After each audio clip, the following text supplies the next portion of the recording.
You found it. Your home for the best content on your favorite team, the Fighting Tigers of LSU. Do us a favor, subscribe to the channel, leave your comments below, and be sure to smash that like button.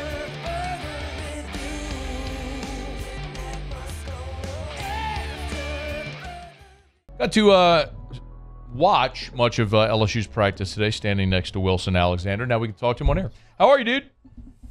Doing well, Matt. How are you? I'm doing really well. If I asked you through the 3 days that the media has been allowed to view, if you had one giant overarching takeaway, what would it be? In terms of like very broad takeaway, it would be that this team is certainly further along than it was at the same time last year when everything looked kind of disorganized and a lot of position battles were way up in the air. And obviously LSU still ended up having a good season and exceeding expectations, but it sort of adds into that idea that this team should be able to accomplish more than it did a year ago. Can it make the college football playoff and compete for a national championship? That still remains to be seen, but it's starting at a further point ahead than it did at the same time a year ago. I think that would be my big, broad takeaway when you look around the field. It's like, okay, that position, you know a lot about what's already there, and you can say that about most of them, I believe, at this point. Yeah, man. Golly, how much rotating they were doing on the offensive line last year. I mean, I think we saw 5 different centers in fall camp, and the offensive line has looked so good right now. When people have asked, I've often pointed out so far that the wide receivers are really having a field day against the cornerbacks. What has been your observation watching those two position groups battle?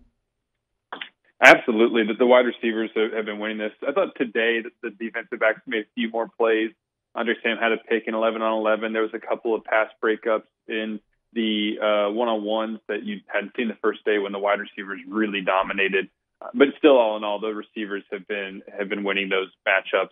And it doesn't come as a huge surprise in that this is a very talented receiver group, and they're getting to play with a lot of space when you have those one-on-ones. Brian Kelly was saying, the quarterback can kind of sit there, because there's not really a time limit or a pass rush. And so, but they're still just a really talented group top to bottom. I've been incredibly impressed by the young guys in particular, because you kind of know that like Malik Neighbors is going to be good, and Brian Thomas and Kyron Lacey are experienced. But you're seeing it out of Jaylen Brown and Kyle Parker. Aaron Anderson has been incredibly shifty. The way he juked out Major Burns today and like left him turned around for just like a short little comeback route. And so that's been an impressive group to watch thus far. Yeah, it was crazy. It was like a double move, and I think Major Burns ended up on a knee. it was pretty crazy. Wilson Alexander is with us. What are the quarterbacks? I got asked earlier today if there's a role for Garrett Nussmeier in the offense. I'm curious your thoughts on where that stands. As it stands right now, it seems like it would be more so like, this is still Jaden Daniels as your starter, and he's going to play the majority of the snaps. But, Garrett looks so crisp. I mean, his deep ball is as good as it has always been, but everything else looks like it's come a long way. The command he has of the offense, even though we've only seen a little bit of practice, when you add that to how he played in the spring game and how he played at the end of last year, he looks like a guy who can play at a very high level like right now. And so if something were to happen to Jaden, in the Auburn game last year when Garrett came in and he looked like he was swimming a little bit, I feel like that wouldn't be the same kind of scenario. Is his role more than just like come in if Jaden gets hurt? I don't know. We obviously saw them rotate in the Citrus Bowl, but Brian Kelly said that was really just because it was the bowl game and they felt pretty good about things. And it wasn't so much like an experiment to get ready for this year. But we'll definitely need to keep an eye on that. As of now, it's not like they're rotating in and out as much like during a series from what we've seen. So I still feel like it's Jaden Daniels' offense and Garrett's the backup, but he's going to be ready if they need to put him in at some point.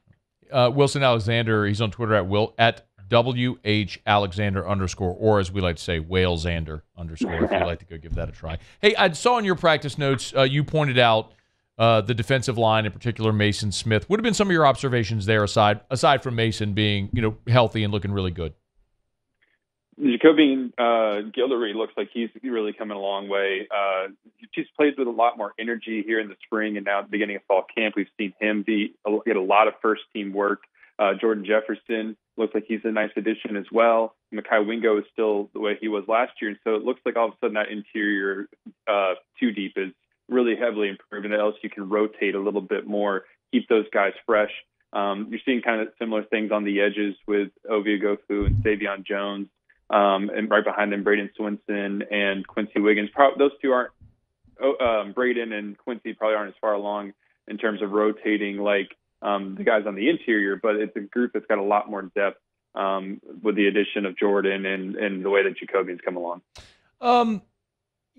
The other one, if I flip back to offense for a second, I wanted to get your thoughts on running back, because I've been asked that a lot, as I'm sure you have. And so far, Wilson, I don't know that I've pegged any real order, or I don't want to say rhyme or reason, but any like consistent pattern with how they're rotating. Like Logan Diggs was with the ones today. Have you noticed anything there, any trends or anything stand out? No, I've seen the exact same thing that you have. I haven't mentioned it in any practice reports yet because it's been so fluid. There's in and out. Guys are rotating a ton. It's like at one moment you see Trey Holly getting first team work when things are going on air. A freshman who you don't maybe expect to contribute that much, but Caleb Jackson was getting some first team work today during the 11-on-11s. But at the same time, he said Logan's coming in and out. Josh Williams, John Emery, now that he's back, like everybody is getting reps, and there is really no apparent on the surface. I'm sure there's rhyme or reason to it, but from us, when we don't know the exact plan, it looks like it's just sort of like this constant rotation, moving guys around, trying everyone. And so we'll have to see how that group shakes out further out into camp, because right now it just seems like everybody's getting a fairly equal amount of work. Who did you have your money on in the fight? I mean, did you have did you have it going the distance? Did you have it like knockout, stoppage? What did you have in that going in? I don't know how to. I don't know. I was just trying to keep track of like who was involved, where it started, because there was such a sort of mass of people, but not everybody was actually fighting necessarily. Like Savion Jones was in it, but he was trying to pull guys away from each other. I was just surprised that Major, I think I heard you say this earlier, I'm surprised that he was continuing to practice afterward when they dismissed Kyron Lacey and Malik Neighbors, held Harold Perkins out, but Major Burns, who came in and tackled somebody and punched someone, was still practicing. Yeah. As I was leaving studio, Hunt Palmer pointed out, they'll probably go back and watch the practice video and sort all that out. Major Burns threw a punch. I was so stunned he was still out there. They'll sort all that out and we'll see what happens. But I don't know. Do you subscribe to the belief that it's just part of fall camp? It's hot. They're wearing pads. They're leaning on each other, and it just got testy. I do, especially because you look at NFL practices that we don't have the same level of access usually in college. What we're getting right now is extremely rare, especially at a major program like LSU. But when you look at NFL camp, there's fights that break out over there, and so it's not a surprise that this happens. We just don't hear about it as much on the college level. So I think it is concerning for Brian Kelly that this is, according to Mason Taylor, happened twice in 4 days. He wants to get this snuffed out.